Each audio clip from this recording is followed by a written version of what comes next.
प्यारे बच्चों, आज हम पढ़ेंगे कक्षा 7वीं के हमारे अतीत नामक पुस्तक का अध्याय 1। लेसन का नाम है हजारों वर्षों के दौरान हुए परिवर्तनों की पड़ताल। अर्थात कक्षा 6 में हमने जो पढ़ा था उससे लेकर और मतलब 700 ईस्वी तक हमने पढ़ा कक्षा 6 में। अब 700 ईस्वी से लेकर 1750 ईस्वी तक का जो समय है, इस 1000 सालों के दौरान हमारे भारत में जो जो परिवर्तन हुए, वो भौगोलिक परिवर्तन थे या राजनीतिक परिवर्तन थे, वो कौन कौन से थे, उनके विषय में हम पढ़ेंगे। हजारों वर्षों की अवधि, मतलब जो हमारे जो 1000 सालों का जो टाइम पीरियड है, वो 700 ईस्वी से लेकर 1750 ईस्वी तक का काल को माना गया है। पॉइंट नंबर 2, अल इदरीसी एक अरब भूगोलवेता, अरब देश से आया हुआ भूगोल मतलब भूगोल का जानकार, वेता जानने वाला, जिसने 1154 ईस्वी में भारतीय उपमहाद्वीप का मानचित्र बनाया था।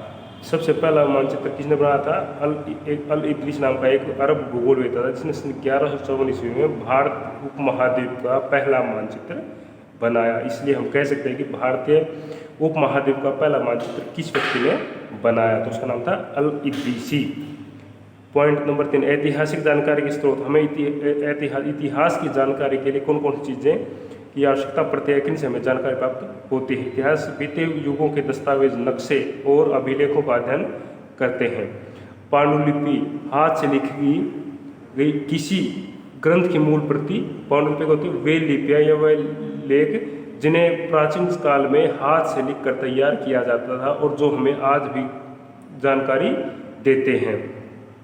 नंबर 5, प्रतिलिपि। प्रतिलिपि होता है वही किसी पुस्तक की हूबहू नकल तैयार करना हाथ से।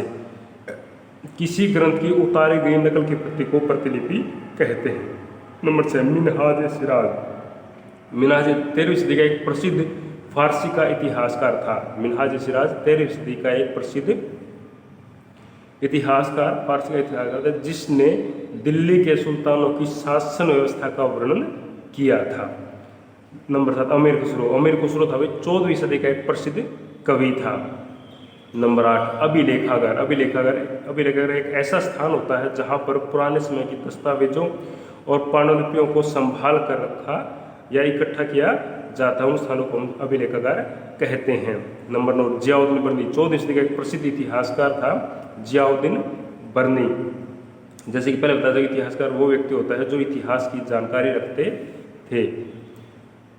पर्यावास, किसी भी पर्यावरण और वहां रहने वाले लोगों की सामाजिक और आर्थिक जीवन शैली को प्रदर्शित करने वाले क्षेत्र को पर्यावास कहते हैं। पर्यावास का अर्थ होता है किसी स्थान पर रहने वाले लोग अपने जिन तौर तरीकों से जीवन यापन करते हैं, जिस स्थान पर रहते हैं, उसको उन लोगों का पर्यावास कहा जाता है। संरक्षण का अर्थ होता है कोई व्यक्ति रक्षा करने वाला या कोई ताकतवर व्यक्ति जो दूसरे लोगों को बचाने का कार्य करता है, उन्हें संरक्षक कहते हैं। तो प्राचीन काल में राजा लोग क्या थे? संरक्षक का कार्य करते थे। वो अपने राज्य में रहने वाले लोगों, कलाकारों, किसान, व्यापारियों का संरक्षण या उनको बचाने का कार्य करते थे।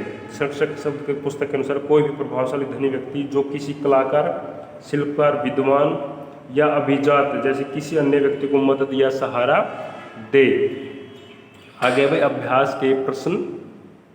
आपका पहला प्रश्न है, अतीत में विदेशी किसे माना जाता था?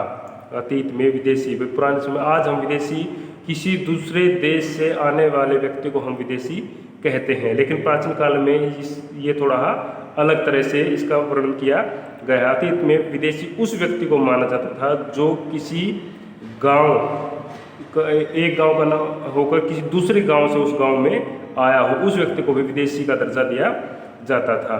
वो हमारे पुस्तक में क्या कहते हैं? उत्तर, अतीत में किसी गांव में आने वाले किसी भी अनजान व्यक्ति को जो उस समाज या संस्कृति का अंग न हो, उसे विदेशी माना जाता। नेक्स्ट प्रश्न है हमारा प्रश्न नंबर 5, इस काल या पुराने काल के दौरान हुए कुछ मुख्य धार्मिक मतलब धर्म के अनुसार लोगों के अंदर कौन कौन से बदलाव आए। नंबर 1, नए देवी देवताओं की पूजा की जाने लगी। कुछ लोगों ने कुछ नए देवी देवताओं को अपनाना शुरू कर दिया और उनको भी लोगों ने समाज में देवताओं का दर्जा दे दिया। नंबर 2, राजाओं द्वारा मंदिरों का निर्माण और उन देवी देवताओं के फिर मंदिर भी राजाओं के द्वारा बनवाए गए, क्योंकि मंदिर बनाने का कार्य जो बहुत महंगा होता था वो सिर्फ धनी या राजा लोगों के द्वारा ही करवाया जाता था। नंबर 3, समाज में पुरोहितों के रूप में ब्राह्मणों के महत्व और उनकी सत्ता में वृद्धि हुई। समाज में ब्राह्मणों और पुरोहित होते हैं पूजा पाठ करने वाले व्यक्ति, उनको बड़ा ही सम्मान प्राप्त हुआ, क्योंकि प्राचीन काल में लोग जो कोई भी कार्य करते थे वो ब्राह्मणों से पूछकर करते थे, इसलिए उनके महत्व में वृद्धि हुई। नंबर 4, संस्कृत ग्रंथों के ज्ञान के कारण ब्राह्मणों समाज में ब्राह्मणों का बड़ा आदर होने लगा। जो शिक्षा देने का कार्य है वो ब्राह्मण समुदाय के व्यक्ति किया करते थे, इस कारण उनको समाज में बड़ा ही आदर प्राप्त होने लगा। नंबर 1, भक्ति आंदोलन का आरंभ हुआ। भक्ति आंदोलन में लोगों का भक्ति के अंदर विश्वास बढ़ा और लोगों का रुझान देवी देवताओं की भक्ति की तरफ हुआ। नंबर 6, नए धर्म के रूप में इस्लाम का आगमन। ठीक इसी समय एक लोगों के बीच एक नए धर्म या समाज में एक नए धर्म का शुरुआत हुई, इसका नाम था इस्लाम धर्म। प्रश्न नंबर 6 आगे है, पिछली कई शताब्दियों में हिंदुस्तान शब्द का अर्थ कैसे बदला। आज हम हिंदुस्तान, भाई पिछले कुछ दिनों में हिंदुस्तान, जैसे भारत को कई नामों से पुराने समय में हिंदुस्तान, भारत और आज हम इंडिया के नाम से जानते हैं। तो समय के अनुसार भारत जो देश है इसके नामों में कई बार बदलाव आए हैं, तो आज हम उन्हीं के विषय में इस प्रश्न में पढ़ेंगे। उत्तर नंबर 1, आज हम हिंदुस्तान शब्द राष्ट्र राज्य भारत के अर्थ में लेते हैं। नंबर 2, 13वीं सदी में फारसी के इतिहासकार मिनहाज-ए-सिराज ने हिंदुस्तान शब्द का प्रयोग पंजाब, हरियाणा और गंगा यमुना के बीच में स्थित इलाकों के लिए किया था। दोबारा फिर बताते हैं एक बार पॉइंट नंबर 2 को। 13वीं सदी में फारसी के इतिहासकार मिनहाज-ए-सिराज ने हिंदुस्तान शब्द का प्रयोग पंजाब, हरियाणा और गंगा यमुना के बीच में रहने वाले लोगों के समूहों, इलाकों के लिए या प्रदेश के लिए ही हिंदुस्तान शब्द का प्रयोग किया गया था। नंबर 3, 14वीं सदी के कवि अमीर खुसरो ने भी हिंद शब्द का प्रयोग भारत की भौगोलिक और सांस्कृतिक तत्वों के पहचान के रूप में किया था, क्योंकि भारत में हिंद शब्द का प्रयोग, क्योंकि भारत में हिंदू धर्म को मानने वाले लोग रहते थे, इसलिए इसको हिंदुओं का रहने का स्थान के रूप में भी प्रयोग किया जाता है। नंबर 4, 16वीं सदी के आरंभ में बाबर ने हिंदुस्तान शब्द का प्रयोग हिंदुस्तान मतलब हिंदुओं का रहने का स्थान के शब्द का प्रयोग किया। इस उपमहाद्वीप के भूगोल, पशु पक्षी और यहाँ रहने वाले लोगों की सांस्कृतिक तौर पर पहचान के लिए हिंदुस्तान शब्द का प्रयोग किया गया। आगे है, जातियों के मामले कैसे नियंत्रित किए जाते थे। प्रश्न नंबर नेक्स्ट है आपका, जातियों के मामले मतलब पुराने समय में समाज जातियों में बटा हुआ था और विभिन्न प्रकार की प्रत्येक जाति के लिए कुछ नियम उस समाज के लोग या उस जाति के लोग बनाते थे। तो जातियों के मामले कैसे कंट्रोल लिया, जातियों के जो मामले वो कैसे देखे जाते थे। जातियों के मामले निम्नलिखित प्रकार से नियंत्रित किए जाते थे। नंबर 1, अपने सदस्यों के व्यवहार का नियंत्रण करने के लिए जातियां स्वयं अपने अपने नियम बनाती थी। दोबारा फिर बताते हैं पॉइंट नंबर 1, अपने सदस्यों के व्यवहार का नियंत्रण करने के लिए जातियां स्वयं अपने अपने नियम बनाती थी। नंबर 2, जातियों के नियमों का पालन जाति के बड़े बुजुर्ग मतलब उस जातियों के जो बड़े आयु के व्यक्ति होते थे उनकी एक सभा होती थी जिसे जाति पंचायत कहा जाता था और वही उनके लिए नियम बनाती थी। पॉइंट नंबर 3, जातियों को अपने निवास के गाँव के रीति रिवाजों का भी पालन करना पड़ता था। जातियों को अपने निवास के गाँव के जहाँ पर वो निवास या रहते थे उन गाँव के जो नियम रीति रिवाज थे उनको पालन करना पड़ता था। नंबर 4, कई गाँव में मुखियाओं का शासन होता था। कई गाँव पर मुखियाओं का शासन होता था। आगे है प्रश्न नंबर 8 आपका, ये है सर्व अक्षेत्रीय साम्राज्य से आप क्या समझते हैं।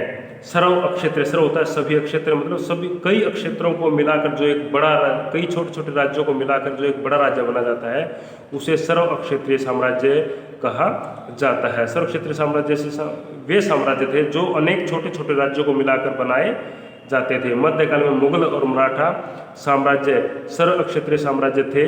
सर्व क्षत्रिय साम्राज्यों की अपनी भौगोलिक सीमाएं तय थी तथा इनकी भाषा और संस्कृति की विशेषताएं स्पष्ट हो चुकी थी। एक बार फिर बताते हैं आपको उत्तर। सर्व क्षत्रिय साम्राज्य वे साम्राज्य थे जो अनेक छोटे छोटे राज्यों को मिलाकर बनाए जाते थे। मध्यकाल में मुगल और मराठा साम्राज्य सर्व क्षत्रिय साम्राज्य के उदाहरण हैं। सर्व क्षत्रिय साम्राज्यों की अपनी भौगोलिक या जमीनी तौर पर उनकी सीमाएं निश्चित थी, भाई यहाँ से लेकर यहाँ तक ये राज्य है, तथा इसकी उनकी भाषा और संस्कृति भी अलग अलग होती थी। नेक्स्ट प्रश्न भी हमारा, पांडुलिपियों के उपयोग में इतिहासकारों के सामने कौन कौन सी समस्याएं आती हैं। पांडुलिपियां, जैसे कि पहले बताया जा चुका, पांडुलिपियां वे लिपियां होती थी जिन्हें प्राचीन काल में हाथ से लिखकर तैयार किया जाता था, जिनमें से कुछ अब भी बची हुई हैं जिनको पढ़कर आज के जो इतिहासकार हैं जानकारियों को प्राप्त करते हैं। तो प्रश्न है भाई, पांडुलिपियों उपयोग में इतिहासकारों के सामने कौन कौन सी समस्याएं आती हैं। नंबर 1, पांडुलिपियों को प्रतिलिपि लिपिकों और नकल निवेशों के द्वारा हाथ से तैयार की जाती थी। मैं कुछ पांडुलिपियां जो होती थी वो समय के अनुसार खराब हो जाती, तो इसलिए उनको बचा कर रखने के लिए कुछ लिपिक होते हैं जो लिखने का कार्य करते थे, तो उन पांडुलिपियों को देखकर उनकी नकल को तैयार करते थे, जिन्हें नकल निवेश कहा जाता था। अतः इतिहासकारों के सामने इनमें सबसे बड़ी कठिनाई होती थी कि इनकी लिखावट समझ में नहीं आती, क्योंकि जो हाथ से लिखी जाती है लिपियाँ उनमें कई नकल निवेशों की जो लिखावट होती है वो अच्छी या स्पष्ट नहीं होती, इस कारण उनको पढ़ने में समस्या आती है। नंबर 2, प्रतिलिपियां बनाने वाले जो लिपिक हैं वो कई बार उनमें छोटे बदलाव कर देते थे, इसलिए एक ही मूल ग्रंथ की भिन्न भिन्न पांडुलिपियां तैयार हो जाती थी जिनमें शब्दों के अर्थ एक दूसरे से अलग होते थे, जिससे सही जानकारी प्राप्त करने में समस्या होती थी। नंबर 3, मूल पांडुलिपि के न मिलने के कारण वर्तमान में इतिहासकारों को एक ग्रंथ की भिन्न भिन्न प्रतिलिपियों का अध्ययन करना पड़ता था। पॉइंट नंबर 3 दोबारा से, मूल पांडुलिपि के न मिलने के कारण वर्तमान में इतिहासकारों को एक ही भिन्न भिन्न पांडुलिपियों का अध्ययन करना पड़ता था। पॉइंट नंबर 4, कई बार लेखक स्वयं भी अपने मूल वृत्तांत में समय समय पर संशोधन या बदलाव कर देते, संशोधन शब्द करते बदलाव करते रहते थे, जिसके कारण इतिहासकारों को सही समय की जानकारी प्राप्त नहीं हो पाती थी। नेक्स्ट प्रश्न भाई हमारा लघुत्तरात्मक प्रश्न नंबर 1, इतिहासकार इतिहास की जानकारी प्राप्त करने के लिए किन किन साधनों का सहारा लेते थे। तो इतिहासकार इतिहास की जानकारी प्राप्त करने के लिए पुराने समय के सिक्के, कॉइन्स, शिलालेख मतलब शिलाओं पत्थरों पर लिखे गए लेख, भवन निर्माण उनके द्वारा बनाए गए जो घर हैं या इमारतें हैं उनके तरीके, लिखित सामग्री उनके द्वारा जो लिखित दस्तावेज हैं वो प्राप्त होते हैं उनसे, वे उन सभी चीज़ों का कार्य निर्धारण करते थे और फिर उनका तुलनात्मक रूप से अध्ययन करके इतिहास के बारे में जानकारी प्रदान करते थे। आगे वही प्रश्न नंबर 4, अभिलेखागार किसे कहते हैं।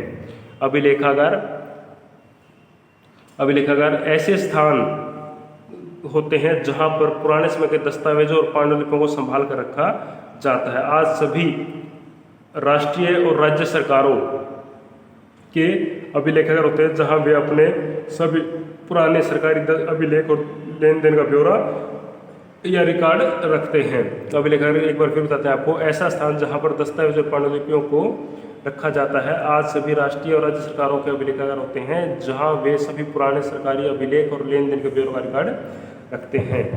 और भाई इस प्रकार बच्चों आपका लेसन नंबर 1 कंप्लीट होता है।